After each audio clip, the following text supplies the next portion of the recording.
공시를 알아야 투자가 보인다. 여러분 안녕하세요. 공시투데이 이주연입니다. 안녕하세요. 공시투데이 이연아입니다. 네, 오늘도 기업들의 최신 소식을 발빠르게 전해드리는 공시투데이 시간이 돌아왔습니다. 흥미진진한 공시 이야기와 함께 재밌고 유익한 정보들 가득 담아왔으니까요. 끝까지 집중해보시면 좋겠습니다. 네, 또 새로운 소식과 함께 경제 트렌드 쏙쏙 뽑아 알려드릴 테니까요. 끝까지 함께해 주시기 바랍니다.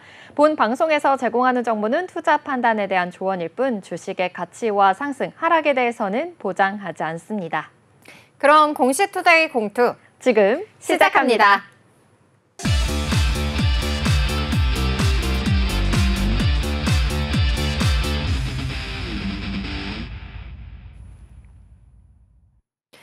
네, 그럼 저희는 본격적으로 공시 살펴보기 전에 9월 4일 수요일 12시 구간 지나가고 있는 우리 시장 흐름 먼저 체크해 보도록 하겠습니다. 네, 먼저 간밤 미증시 3대 지수는 다시 한번 이 경기 침체에 대한 우려로 인해서 3대 지수 일제히 하락하는 모습이 나타났는데요. 미국의 이 8월 ISM 제조업 PMI가 47.2를 기록하면서 5개월째 50을 밑돌면서 그 경기 제조의 이 위축 국면을 계속해서 나타냈습니다. 이로 인해서 나스닥은 3% 넘게 밀려났는데요. 여기에는 엔비디아의 영향도 컸습니다. 엔비디아가 9% 넘게 급락을 하락하면서 시가총액이 하루 만에 무려 374조가 증발하는 모습이 나타나면서 필라델피아 반도체 지수도 7%대 하락하는 흐름이 나왔습니다. 이렇게 미국 증시의 영향을 받아서 또 달러의 강세 영향도 함께 나타났는데요. 이로 인해서 외국인들의 수급 악화와 또 주도주 부재로 인해서 우리 시장 오늘 차익 실현 매물이 급증할 것이라는 전망이 나왔습니다. 먼저 코스피 지수 살펴보시면은요, 오늘 개파락으로 출발을 했습니다. 장중 저점을 딛고 일부 만회하려는 시도를 하고 있기는 하지만 계속해서 마이너스권에서 움직이고 있습니다. 네, 현재 구간에서는 2.49% 빠지면서 2,598선 지나가고 있고요. 다음으로 수급 살펴보도록 하겠습니다.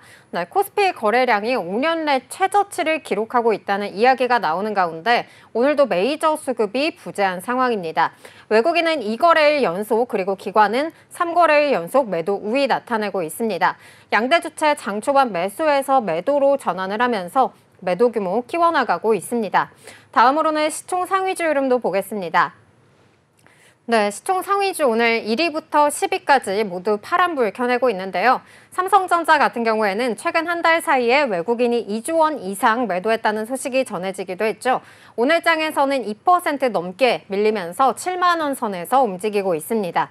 그리고 SK하이닉스는 이 엔비디아의 법무부 반독점 조사 소환장 발부 소식이 전해지면서 더욱더 낙폭을 키우는 모습인데요. 오늘 장에서 6% 넘게 빠지면서 15만 7천 원 선에서 움직이고 있습니다. 그리고 LG에너지솔루션 같은 경우에는 전일장에서 장중 52주 신고가 41만 9천 원을 기록을 했는데요. 오늘 장에서는 1%대 빠지면서 쉬어가는 모습 나타나고 있습니다. 네, 이어서 코스닥도 살펴보도록 하겠습니다. 코스닥 또한 낙폭이 점점 더 깊어지고 있습니다. 지금 현재 3.04% 하락하면서 731.7포인트 지나고 있는데요. 수급 상황도 이어서 바로 살펴보도록 하겠습니다.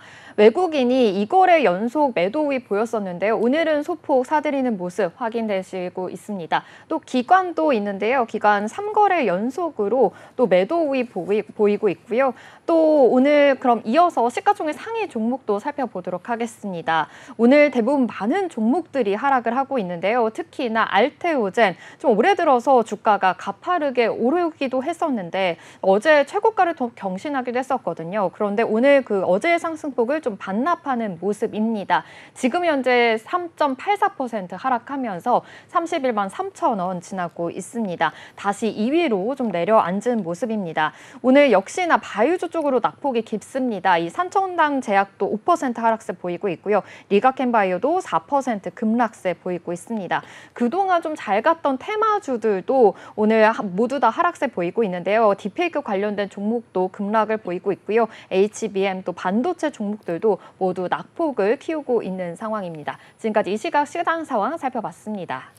네, 그럼 저희는 이어서 코스피 시장에 올라온 공시부터 살펴보도록 하겠습니다. 네, 전기차 캐즘과 그리고 배터리 화재 사고가 잇따르면서 이 전기차 시장에 좀 설상가상으로 악재가 겹치고 있습니다. 이러한 가운데 현대차와 기아의 이 8월 전기차 판매량이 예상을 뛰어넘고 연중 최고치를 기록했다는 소식이 전해졌는데요. 현대와 기아는 지난 2일 공시를 통해서 8월 잠정 영업 실적을 발표를 했습니다. 오늘은 기아의 8월 영업 실적 공시를 중심으로 이야기 이어나가 볼까 합니다. 먼저 공시부터 확인하고 오시죠. 기아는 지난 2일 공시를 통해 8월 잠정 영업 실적을 발표했습니다. 기아는 8월 한 달 동안 전 세계적으로 총 25만 1,638대를 판매한 걸로 나타났는데요. 이는 전월 대비 3.9% 감소한 수준입니다. 내수 판매는 4만 510대로 전월 대비 12% 감소했으며 해외 판매는 21만 483대로 전월 대비 2.2% 감소했습니다. 반면 특수 차량 판매는 7.5% 증가한 645대를 기록했습니다. 2024년 1월부터 8월까지의 누적 판매량은 약 207만 대로 이는 전년 동기 대비 1.1% 감소한 수치고요. 내수 판매는 36만 대로 5.2% 감소했으며 해외 판매는 약 170만 대로 0.2% 감소한 걸로 나타났습니다. 특수 차량의 누적 판매량은 3,300대로 3.5% 감소한 걸로 집계됐습니다. 기아는 특히 8월 한 달 동안 총 판매 대수가 전년 동기 대비 1.7% 감소했다고 덧붙이기도 했습니다. 네, 기아 이렇게 8월 판매 실적이 전월 대비 또 전년 대비해서 좀 부진했다라고도 알려주셨는데요. 요즘 사실 좀 설상갈상으로 그 전기차에 대한 또 두려움이 있잖아요. 그런데도 불구하고 전기차 판매량이 연중 최다를 기록했다라고도 알려주셨습니다. 좀 어떠한 이유 때문일까요? 네, 우선은 기아는 지난달 국내에서 이 5,600대가량의 전기차를 판매한 걸로 나타났습니다. 이는 지난달보다 12.7% 늘어난 수치고요. 전년 동기 대비로 해서는 146%가량 급증을 한 겁니다. 특히 7월 말 인도가 시작된 이 소형 전기 스포츠 유틸리티 차인 EV3가 지난달에만 4,002대가 판매되면서 증가세를 이끌었다는 평가를 받고 있는데요. EV3의 지난달 판매량은 지난 2021년 아이오닉 5 첫 출시 당시보다 많다는 점을 주목해 볼 만한 부분이라고 합니다. EV3는 이 기아의 전기차 볼륨 모델로 구분되는 핵심 차종인데요. 이 송호성 기아 사장이 직접 전기차 캐즘의 주요 원인으로 이 비싼 차량 가격과 그리고 짧은 주행 거리를 꼽으면서 이 두 가지 관점에서 1회 충전에 이 500km 이상의 성능을 갖추면서도 보조금을 포함해서 3천만 원대로 구매가 가능한 EV3를 개발을 직접 주도를 했습니다. 특히 전기차 배터리 안전성에 대해서 와전되는 것을 예방을 하고요. 또 전기차 배터리 기술에 대한 고객 신뢰 제고를 위해서 전기차 배터리 정보를 선제적으로 공개한 점도 이렇게 판매 반등에 긍정적인 영향을 줬다는 분석이 나오고 있습니다. 그러나 EV6와 또 EV9 같은 경우에는 이 판매 부진이 좀 심화가 되고 있는데요. 지난달 EV6 판매량은 전년보다 36.8% 감소한 599대를 기록을 했고요. EV9 판매량은 77.5% 급감을 해서 92대에 그친 걸로 나타났습니다. 네, 그래도 EV3가 좀 선방을 하면서 전기차 판매량이 좀 급증했다라는 것을 알 수 있었는데요. 어제 이어서 오늘도 그렇게 자동차 이야기를 하니까 좀 더 관심이 많이 생기는 것 같습니다. 그래도 좀 전반적으로 이 내수와 수출 모두 판매량이 감소했다라고 말씀해 주셨는데 좀 특별한 이유가 있을까요? 네, 우선은 이 국내 완성차 업체들의 내수 판매량은 지난 2월부터 좀 7개월 연속 감소세를 보이고 있습니다. 아무래도 지난해 호실적에 따른 기저 효과가 나타났고요. 또 지난달 하계 휴가에 따른 조업일수 감소와 또 경기 침체 지속이 영향을 준 걸로 풀이가 되고 있습니다. 수출 부진도 유럽과 아시아 태평양 지역의 전기차 캐즘에 따른 선적 물량 감소와 또 조업일수 감소 등의 영향을 받은 걸로 풀이되고 있습니다. 업체별로 보면은 이 내수 침체기 속에서도 르노코리아 한 곳만 이 수출 선방으로 플러스 성장을 이뤄냈는데요. 르노코리아 글로벌 판매량은 전년 동기 대비 0.4% 증가한 8,451대로 나타났습니다. 국내에서는 10.1% 줄어든 1,350대를 판매를 했는데요. 해외에서는 2.7% 증가한 7,100대를 판매한 걸로 나타났습니다. 네, 그래도 요즘 기아가 이렇게 밸류업 수혜주로 좀 기대가 되고 있는 시점이기도 한데요. 외신에서도 현대차와 기아 신용 등급이 트리플 A를 좀 기록을 하면서 이 글로벌 시장에서는 좀 뜨거운 관심을 받고 있는 것 같아요. 맞을까요? 네, 지난달 29일 자동차 업계의 외신에 따르면은요, 현대차와 기아는 최근에 무디스와 또 스탠다드앤푸어스, 영국의 피치와 같은 이러한 3대 신용평가사에서 모두 A 등급을 획득했습니다. 주요 외신에 따르면요, 이 S&P가 현대차 그리고 기아의 신용 등급을 상향한 근거로는 시장 점유율 증가와 제품의 믹스 개선 그리고 일부 우호적 환율 등으로 2021년부터 3년간 수익성이 현저하게 좀 향상된 것에 따른 것이라고 밝히기도 했고요. 이와 함께 전기차와 하이브리드 모델을 포함하고 있는 회사의 이런 균형 잡힌 포트폴리오를 통해서 전동화 전환기의 시장 변화에 대응할 수 있을 것이다. 이러한 설명을 덧붙이기도 했습니다. 이같이 이런 글로벌 평가사들의 신용 등급 상향에 따라서 현대차와 기아는 전동화와 소프트웨어 중심의 차 그리고 미래항공 모빌리티, 로보틱스 등 미래 신사업 추진에 한층 더 속도를 낼 기회를 얻게 되는 건데요. 현대차, 기아 이렇게 신용 등급의 상향은 투자 재원 확보 과정에서 신규 주주와 또 투자자 유치는 물론이고요. 필요시에는 낮은 이자율로 자금을 조달하는 데 기여할 가능성도 높다는 분석이 나오고 있습니다. 또 신사업과 관련해서 현대차와 기아는 2024 CEO 인베스터 데이를 통해서 대규모 투자와 함께 밸류업 추진 계획도 공개를 했는데요. 여기에서 현대차는 중장기 투자 전략을 발표하면서 향후 10년간 120조 5천억 원을 차세대 하이브리드와 주행거리 연장형 전기차 그리고 전기차, SDV, 수소 등 미래 사업에 투입하겠다고 밝혔고요. 기아도 지난 4월 CEO 인베스터 데이에서 오는 2028년까지 총 38조 원을 투자하겠다고 밝히기도 했습니다. 이 중 15조 원가량은 전동화와 그리고 목적 기반 차량, SDV, 미래항공 모빌리티, 로보틱스 등 미래 사업에 집행될 계획입니다. 네, 이렇게 현대차와 기아, 좀 회사의 균형적인 포트폴리오로 인해서 글로벌 신용사로부터 이런 신용 등급을 상향받았다라는 소식 들려주셨는데요. 폭스바겐이나 GM도 이렇게 트리플 A를 달성하지 못했는데 우리나라의 이런 자동차 대표주가 이러한 평가를 받게 됐다니까 더 뿌듯한 것 같습니다. 이렇게 외신에서도 좀 주목을 하고 있는 것만큼 증권가에서는 기아를 어떻게 바라보고 있는지도 좀 궁금합니다. 네, 이 DS투자증권에 따르면요. 하반기에는 무난한 가이던스를 달성할 것이다. 이렇게 밝혔습니다. 2024년 매출액은 전년 대비 6.8% 증가한 106.6조 원, 그리고 영업이익은 전년 대비 12.5% 증가한 13조 원가량으로 전망하고 있습니다. 환율 약세 가능성이 높지만 전년 대비 우호적인 환경은 지속될 것이라고 평가를 덧붙이기도 했습니다. 다만 임단협 협상에 따른 인건비 상승이 예상되며 재료비 절감 효과까지 둔화되어서 이 비용 부담은 좀 다소 증가할 것이라는 전망인데요. 또한 하반기에는 이 인센티브 상승도 불가피한 상황이라고 합니다. 이 조지아 공장에서 EV9이나 EV6 그리고 PE 모델의 양산 시점이 내년 3월인 영향 때문이라고 보고 있습니다. 다만 전기차 마진율이 10% 수준이라는 점과 또 단기적으로 전기차 점유율 확대에 따른 이 드라이브가 제한적인 점, 그리고 이를 하이브리드 차종이 대체한다는 점을 감안을 한다면은 이 평균 판매 단가 상승으로 인해서 상쇄될 수준인 걸로 내다보고 있습니다. 상반기 단산 효과 해소와 그리고 K4 그리고 EV3, 카니발 HEV 등 신차 효과도 기대해 볼 만하고 덧붙이기도 했습니다. 네, 여기까지 기아의 공시 함께 살펴봤습니다. 네, 다음 코스피 기업도 알아보도록 하겠습니다. 제가 준비한 코스피 기업은요, SK네트워크스입니다. 요즘 SK그룹 안에서 지배구조 개편이 계속해서 이루어지고 있습니다. 선택과 집중이라는 리밸런싱 작업이 대대적으로 이루어지고 있는 건데요. 이 사업 경쟁력을 좀 강화하고요, 재무 상태를 개선하기 위한 목적으로 보입니다.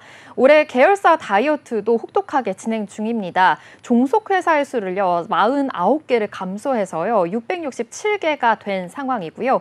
2026년까지 이 재무 조정을 통해서 확보된 예산은요, 인공지능과 반도체에 더욱더 투입하겠다라고 밝혔습니다. 얼마 전에는 SK이노베이션과 또 SKENS 합병 소식 전해드리기도 했었는데요. 또 SK머티리얼즈 에어플러스와 또 SN코어가 SK 에코플랜트로 또 합쳐졌습니다. 그리고 SK스퀘어는요, 크래프톤의 보유 주식을 전량 매도하기도 했고요. 그리고 현재는 SK스페셜티 또한 지금 매각을 추진 중에 있습니다. 또 이 밖에 정말 계열사들이 지분 매각에 계속해서 나서면서 계열사들의 좀 다이어트를 계속해서 해나가고 있는 상황으로 보입니다. 그중에서 오늘 알아볼 SK네트워크스는요, 인공지능 컴퍼니로의 좀 진화를 더욱더 하겠다, 좀 박차를 가하고 있는 상황인데요. 관련 분야에 좀 꾸준히 투자를 하면서 SK그룹 계열사들과 또 시너지를 창출하겠다, 여기에 좀 집중을 하겠다라는 방침입니다. SK텔레콤과 SK네트워크스가요, SK그룹 내에서 좀 가장 공격적으로 AI 사업에 좀 추진 중인 회사로 꼽히고 있습니다. 특히 이 SK네트워크스는 올해 들어서 AI 컴퍼니로의 진화라는 새로운 비전을 또 삼았고요. 투자를 좀 적극적으로 확대를 하고 있습니다. 지난해 이 데이터 솔루션 기업인 엔코아를 인수를 했고요. 올해 초에는요, 프라이빗 LLM을 시장에서 좀 선도하는 만큼 업스테이지에 250억 원을 투자를 했습니다. 이렇게 AI를 중심으로 사업을 좀 재편하기 위한 포트폴리오 조정에 계속해서 속도를 내고 있는데요. SK매직과 엔코아 그리고 워커힐 등 보유 사업의 경우에는요, AI를 접목을 해서 비즈니스를 좀 중심으로 사업을 키워나가겠다라는 목표입니다. 그중에서도 이 SK네트워크스에 대한 물적 분할 소식이 전해졌습니다. 자세한 공시 소식 살펴보겠습니다. 지난 6월에 이사회 결의를 통해서 스피드메이트 사업 부문과 또 트레이딩 사업 부문을 물적 분할해서요, 각각 SK 스피드메이트와 SK 트레이딩으로 설립하기로 결정을 했습니다. SK 스피드메이트와 또 SK 트레이딩은요, 각각 분할 기일이 올해 9월 1일과 12월 1일입니다. 분할 존속 회사는 이 동사인 분할 신설 회사에 각각 지분 100%를 보유할 예정이고요. 스피드메이트 이 사업 부문의 경우에는요, 차량 경정비 그리고 부품 유통 사업을 좀 주력으로 해서 영위하고 있습니다. 연간 3천에서 4천억 원 수준의 매출 규모를 좀 안정적으로 유지하고 있을 뿐만 아니라 이 5% 내외 수준의 영업 이익률을 유지하면서 양호한 수준의 이익 창출을 계속해서 지속하고 있습니다. 또 트레이딩 사업 부분의 경우에서도요, 이 화학 제품의 트레이딩을 좀 주력으로 영위를 하고 있고요. 핵심 고객사를 중심으로 해서 안정적인 거래에 집중을 하면서 일정 수준 이상의 이익이 창출되고 있다라고 밝혔습니다. 네, 요즘 기업들 간에 좀 이렇게 경영 효율성을 위해서 좀 이렇게 뭐 물적 분할이라든지 인적 분할이라든지 이렇게 좀 분할하는 모습이 보여지고 있는데요. SK도 마찬가지로 좀 리밸런싱의 작업에 좀 들어가 있다, 이러한 모습 확인해 볼 수가 있었습니다. 그리고 보유하고 있는 사업도 AI와 접목시키겠다는 방침까지 저희가 확인을 해볼 수가 있었는데요.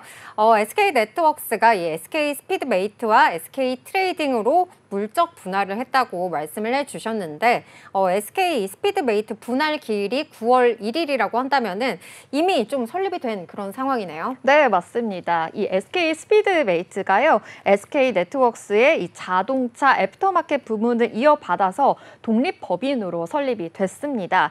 이 자동차 정비 차량 점검하러 가보신 분들은 좀 익숙한 브랜드이실 것 같은데요. 이 법인은요, 기존의 이 스피드메이트의 브랜드가 좀 오랫동안 구축해온 590여 개의 이 정비 네트워크와 함께 다양한 자동차 관련 서비스를 좀 기반으로 해서요, 좀 강화된, 더욱더 강화된 시장 입지를 다지겠다라는 목표까지 가지고 있습니다.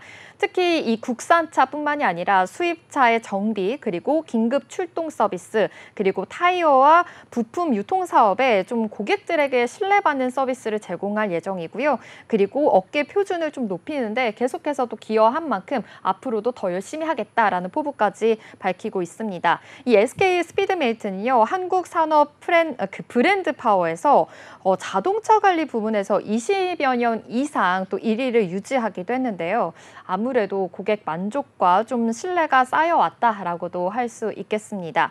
이렇게 새롭게 출범한 SK 스피드메이트는요, 이 자동차 애프터마켓의 선도 기업으로 좀 자리매김하기 위해서 데이터와 인공지능을 접목한 고객 중심의 비즈니스 모델을 좀 더 확장하겠다라고 밝혔는데요.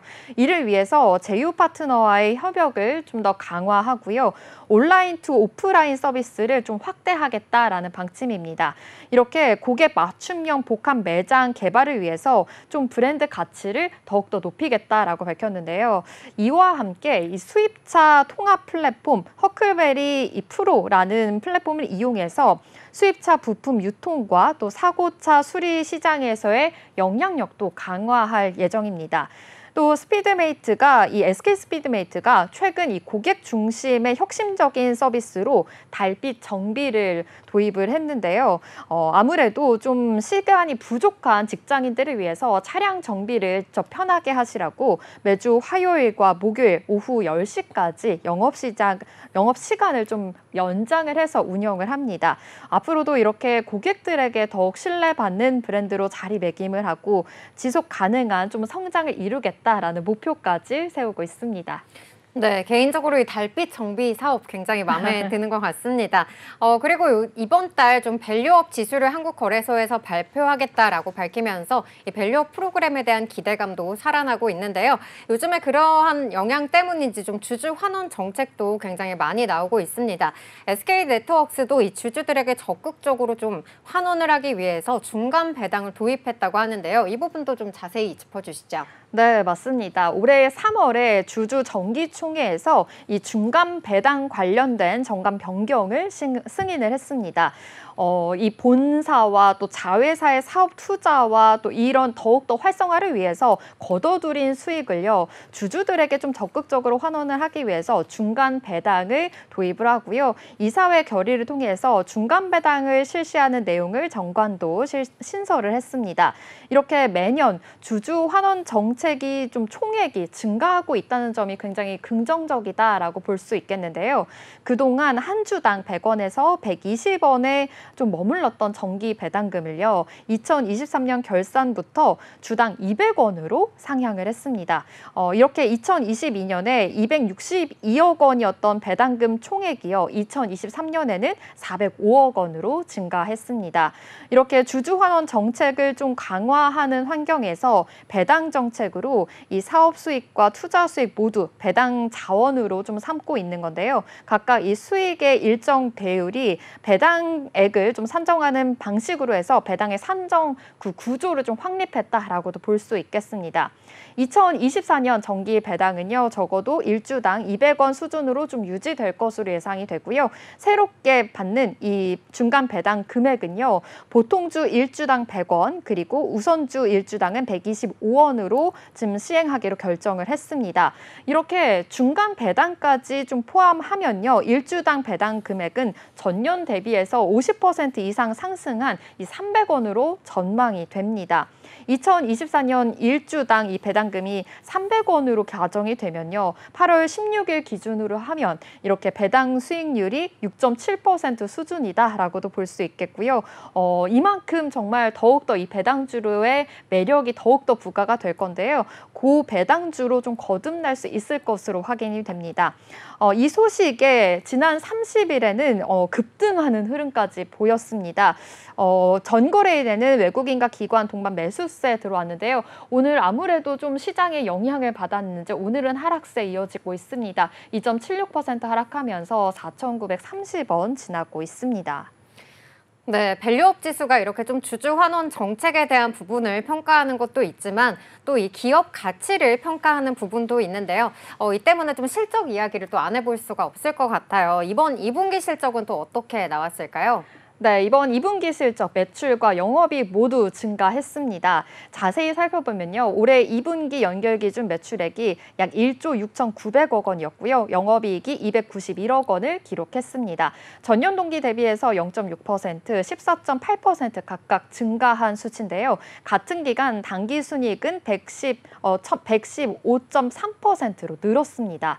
이 SK 네트워크스 측은요, SK 매직과 워커힐이 수익 향상을 좀 좀 주도했다라고 설명을 했는데요. SK 매직은요, 초소형 직수 정수기 그리고 얼음물 정수기와 같은 이 기술과 디자인 측면의 경쟁력을 가진 이 신제품을 또 출시를 했고요. 판관비와 광고비 등 비용 효율화를 통해서 영업이익을 더욱더 늘렸다라고 밝혔습니다.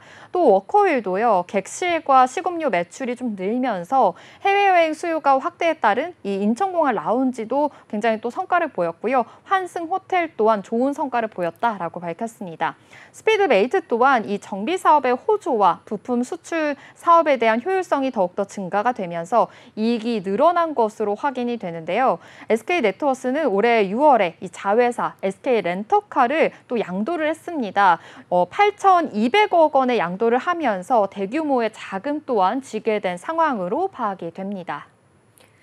네, 이번 2분기 실적 좀 증가했음을 우리가 알아볼 수가 있었는데요. 또 앞으로가 더욱더 중요할 것 같습니다. 그렇다면 증권가의 전망은 어떻게 좀 나왔을까요? 네, 증권가 전망 한번 살펴보도록 하겠습니다. IM증권은요, 배당 수익률이 6.7% 수준으로 이렇게 고배당주로 거듭났다라면서 긍정적인 시각을 내비쳤는데요. 매수 의견과 함께 목표가 6,500원을 제시했습니다. 그리고 하나증권은요, 주주환원의 흐름을 좀 긍정적으로 보고 있으면서 목표가 7,000원을 제시했고요. 삼성증권은 주주환원도 좀 긍정적이지만 사업실적 향상은 또 다른 다음 과제다라는 시각을 내비쳤는데요. 목표가 5,900원으로 제시했습니다. 지금까지 SK네트워크스에 대한 공시 소식과 물적 분할 소식 그리고 전망까지 알아봤습니다.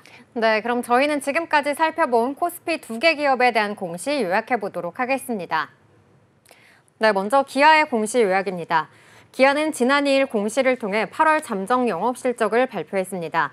기아는 8월 한 달 동안 전 세계적으로 총 25만 1,638대를 판매한 걸로 나타났는데요. 이는 전월 대비 3.9% 감소한 수준입니다. 내수 판매는 4만 510대로 전월 대비 12% 감소했으며 해외 판매는 약 21만 대로 전월 대비 2.2% 감소했습니다. 반면 특수 차량 판매는 7.5% 증가한 645대를 기록했습니다. 기아는 특히 8월 한 달 동안 총 판매 대수가 전년 동기 대비 1.7% 감소했다고 덧붙이기도 했습니다. 네, SK그룹은 선택과 집중 아래 이 리밸런싱 작업을 대대적으로 하고 있습니다. 2026년까지 재무 조정을 확보하면서 예산은 인공지능과 반도체에 투자하겠다고 밝혔습니다. 지난 6월 이사회 결의를 통해서 스피드메이트 사업 부문 및 트레이딩 사업 부문을 물적 분할해서 각각 SK 스피드메이트와 SK 트레이딩으로 설립하기로 결정했습니다. SK 스피드메이트와 SK 트레이딩 각각 분할 기일은 올해 9월 1일과 12월 1일입니다. 존속 분할 회사는 동사인, 분할 신설 회사 각각 지분의 100%를 보유할 예정입니다. SK네트워크스는 본 자회사의 사업과 투자 등으로 거둔 수익을 주주들에게 적극적으로 환원하기 위해서 중간 배당을 도입하기로 했고 이사회 결의를 통해서 중간 배당을 실시하는 내용의 정관도 신설했습니다. 중간 배당은 보통주 1주당 100원, 우선주 1주당 125원으로 시행하기로 결정했습니다.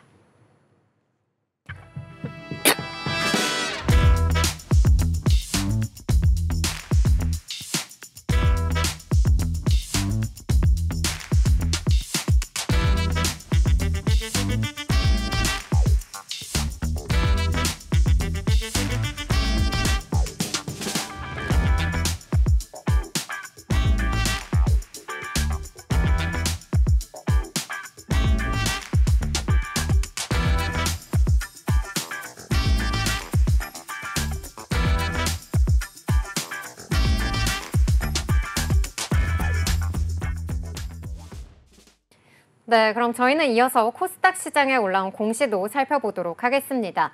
네, 이번 달 삼성전자가 이 웨어러블 로봇인 보핏을 출시한다고 밝히면서 로봇주들에 대한 관심도 조금씩 증가를 하고 있는 추세입니다.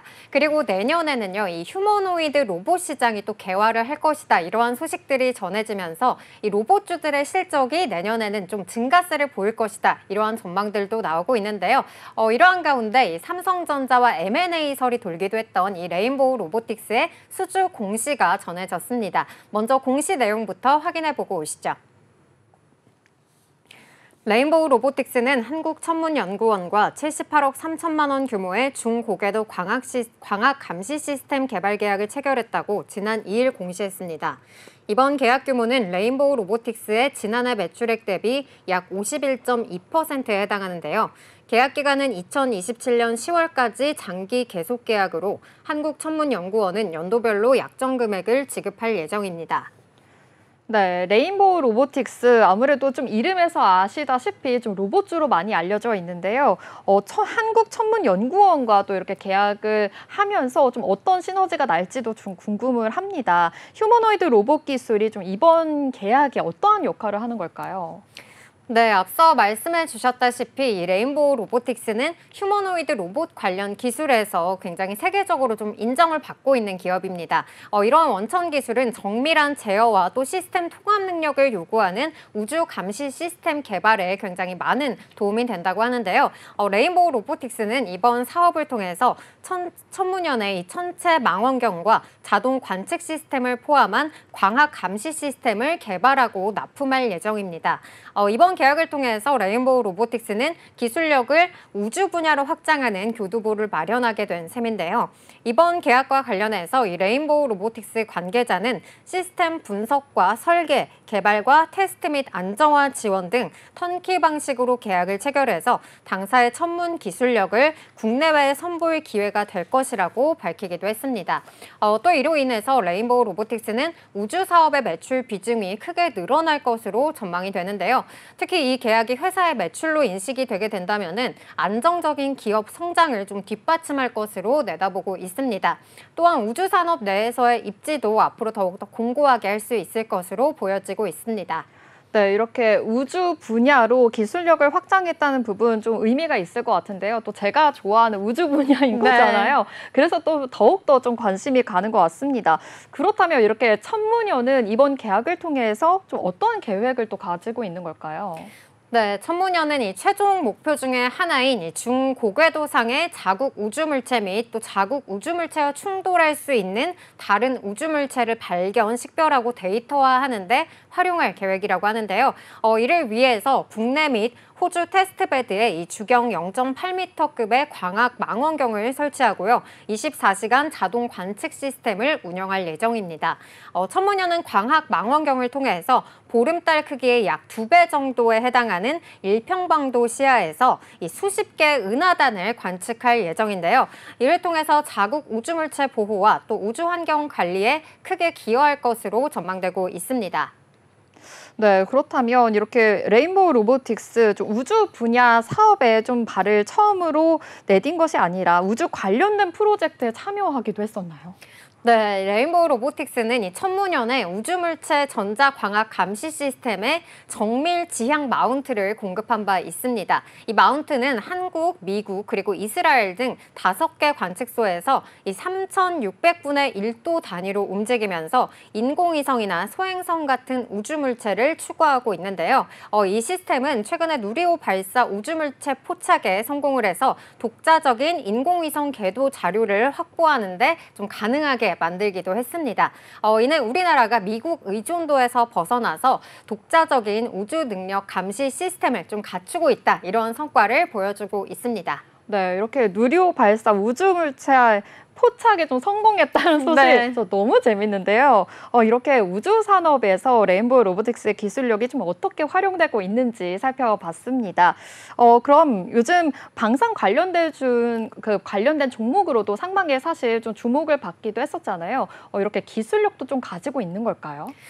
네, 레인보우 로보틱스 같은 경우에는요, 이 방산 분야에서도 기술력을 발휘하고 있습니다. 레인보우 로보틱스는 이 최근에 방위사업청을 통해서 육군의 대테러 작전용 다족 보행 로봇의 이 시제품을 납품했는데요. 이 로봇은 사족 보행이 가능한 로봇이고요. 군에 처음으로 납품된 사례로서 이 신속 연구개발 사업의 일환으로 개발됐습니다. 신속 연구개발 사업은요, 4차 산업혁명의 이런 집약적 사업에서 채화된 첨단 신기술을 무기 체계에 적용하는 거고요. 2년 이내에 신속성과 또 수요군의 개발 및 운영 성능 각도를 구비하고 또 시범 운용을 거쳐서 소요와 연계를 하는 그러한 사업인데요. 레인보우 로보틱스는 2022년 현대 로템과 협력을 해서 이 대테러 로봇을 개발을 했고요. 또 이를 통해서 군 전력화에 기여를 하고 있습니다. 육군은 이 로봇이 평시와 그리고 전시 상황에서 대테러 임무뿐만 아니라 감시 및 정찰 임무를 수행해서 아군의 생존력을 극대화할 것으로 보고 있고요. 또 레인보우 로보틱스는 앞으로 이 로봇의 업그레이드와 인공지능 기능 강화를 통해서 대량 생산 체계를 갖추고 본격적인 양산에 나설 계획입니다. 네, 이렇게 대테러 임무뿐만이 아니라 정찰 임무까지 좀 수행하겠다라고도 말씀해 주셨는데 앞으로 이렇게 방산 분야로의 협력도 좀 기대해 보면 좋을 것 같습니다. 또 8월 말에는 레인보우 로보틱스가 이 신제품 전시회를 열기도 했었잖아요. 이 소식도 좀 전해 주시죠. 네, 레인보우 로보틱스는요, 지난 8월 27일 신제품 발표회를 개최하면서 차세대 협동 로봇 및 자율 이동 로봇을 공개했습니다. 이번에 선보인 차세대 협동 로봇 RB 시리즈는요, 성능과 안전성을 대폭 개선을 했는데요. 특히 IP66 등급의 방진 방수 기능을 갖추고 있어서 다양한 작업 환경에서 안정적으로 운영될 수 있고요. 또한 동력, 힘 제한 기능이 탑재가 되어서 작업자와 로봇이 충돌하더라도 이렇게 좀 상해를 입지 않도록 설계가 됐습니다. 이 기능은 협동 로봇의 안전성을 검증하는 중요한 요소로서 이 레인보우 로보틱스는 이를 자체 기술로 구현을 해서 사용자 인증을 보다 쉽게 할 수 있도록 제작을 했습니다. 또 최대 하중을 처리할 수 있는 협동 로봇 RB20 1900이 처음으로 공개되기도 했는데요. 이 로봇은 지면뿐만 아니라 이렇게 측면이나 또 천장에도 설치가 가능을 해서 이 중력 보상 기능을 제공을 해서 좀 다양한 설치 옵션을 제공한다고 합니다. 이어서 자율 이동 로봇, 이 RBM 시리즈도 이번 발표회에서 처음 소개가 되기도 했는데요.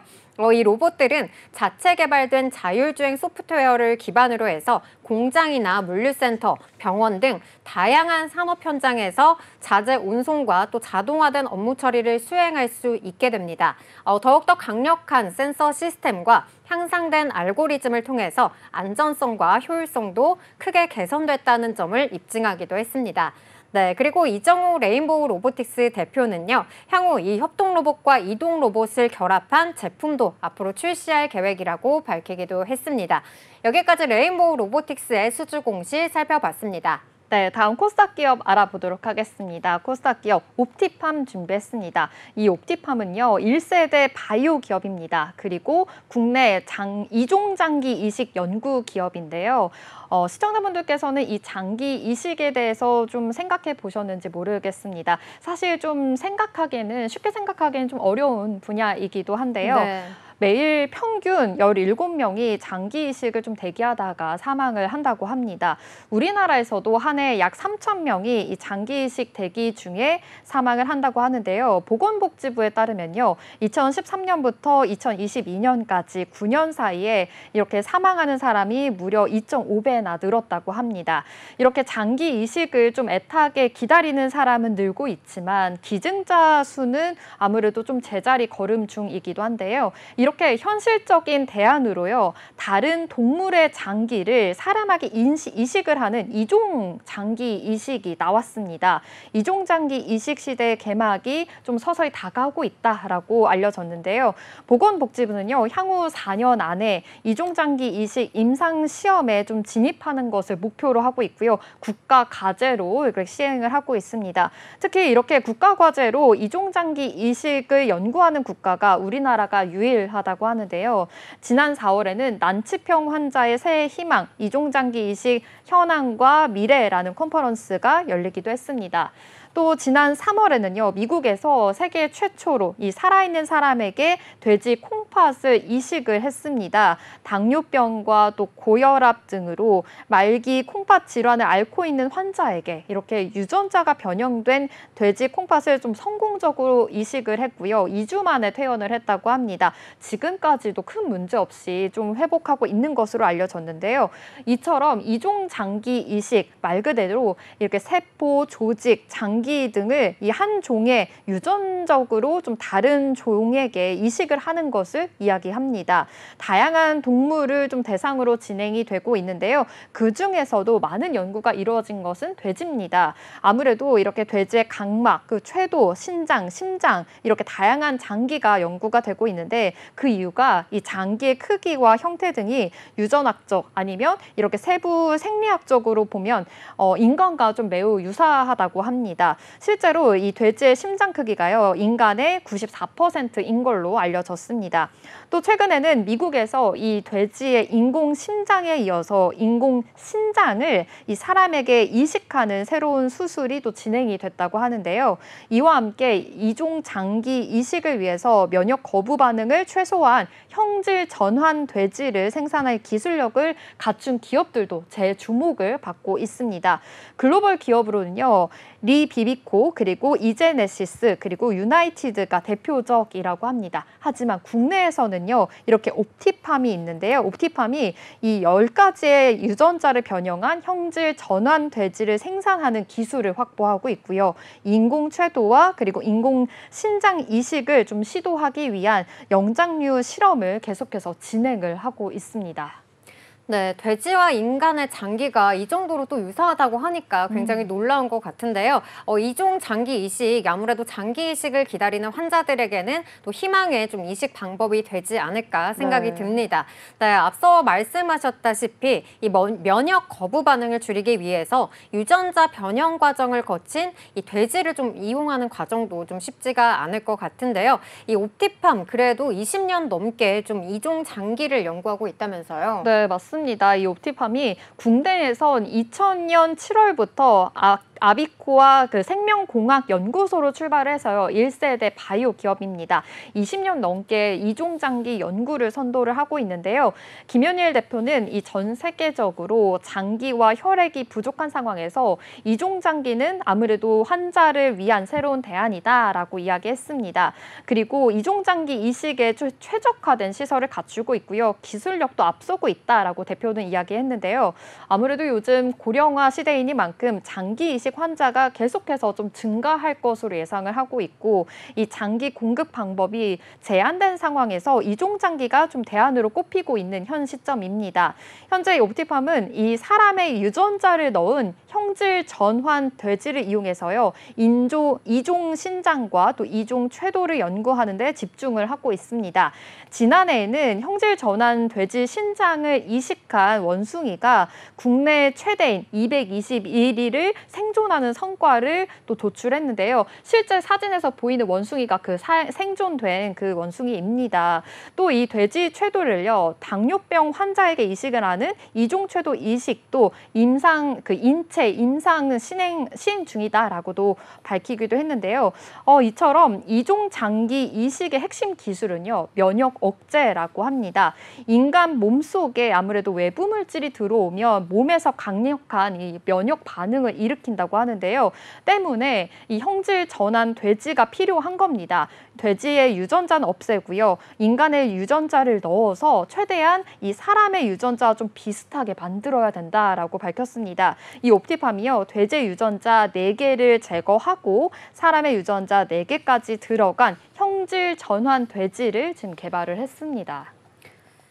네, 설명만 들어도 굉장히 좀 어려운 기술 같은데요. 옵티팜이 이렇게 좀 이종 신장과 또 이종 쇄도 연구에 집중을 하고 있는 만큼 또 연구소의 환경도 굉장히 좀 중요할 것 같습니다.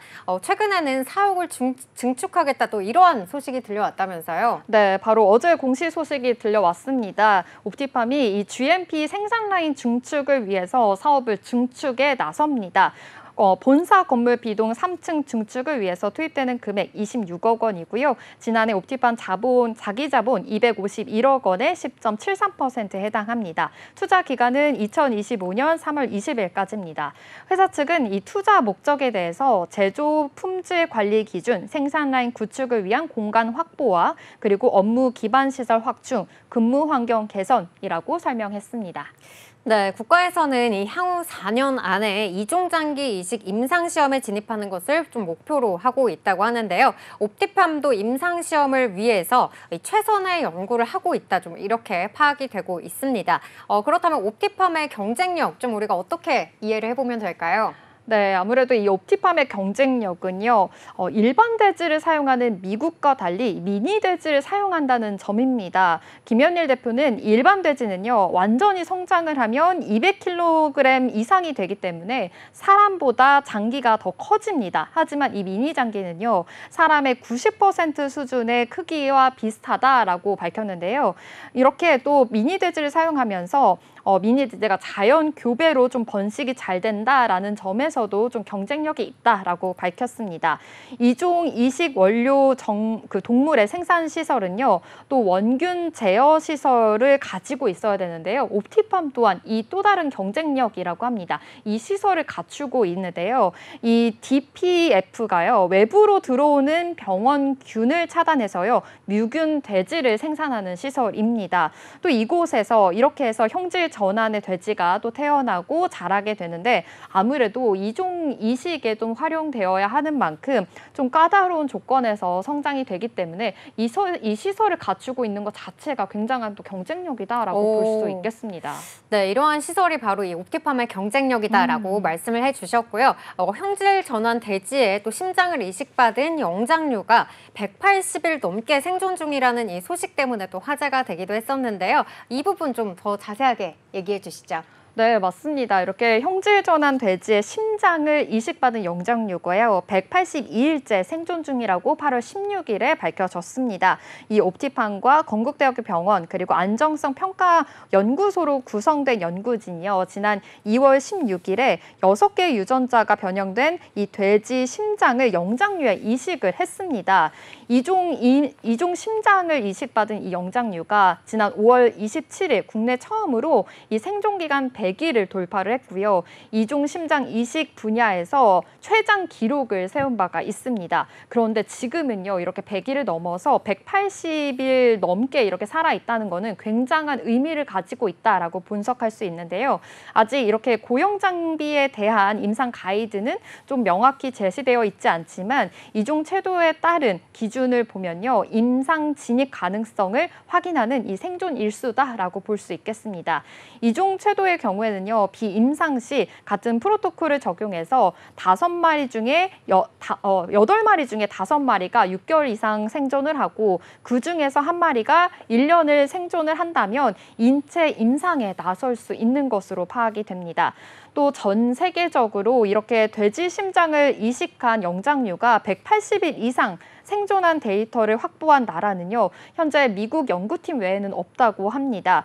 이종세포나 이렇게 조직 대비 심장 또 간 이렇게 고형 장비는요, 아무래도 면역 거부 반응이 있기 때문에 이를 컨트롤하는 것이 굉장히 어렵다고 하는데요. 이렇게 180일 이상으로 좀 생존한 것은 굉장히 좋은 이유다라고 볼 수 있겠습니다.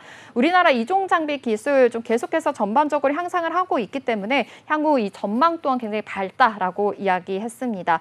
난치병 치료에 좀 기회가 되는 이 연구가 잘 이루어질 수 있기를 바라보겠습니다.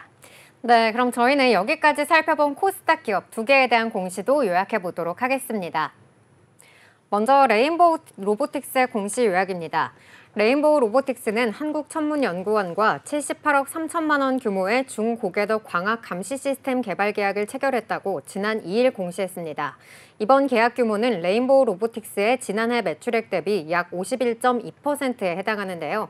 레인보우 로보틱스는 이번 사업을 통해 천문연의 천체 망원경과 자동 관측 시스템을 포함한 광학 감시 시스템을 개발 납품할 예정입니다. 또한 천문연은 이 시스템을 중고궤도상의 자국 우주물체 및 자국 우주물체와 충돌할 수 있는 다른 우주물체를 발견, 식별하고 데이터화하는 데 활용할 계획입니다. 옵티밤 공시 요약입니다. 옵티밤이 GMP 생산 라인 증축을 위해서 4억을 중축에 나섭니다. 본사 건물 B동 3층 중축을 위해서 투입되는 금액은 26억 원입니다. 그리고 형질 전환 돼지의 심장을 이식받은 영장류가 182일째 생존 중입니다. 8월 16일에 소식이 전해졌는데요. 옵티밤과 건국대학교 병원 그리고 안정선 평가연구원에 구성된 연구진이 6개 유전자가 변형된 돼지 심장을 영장류에 이식한 시험입니다.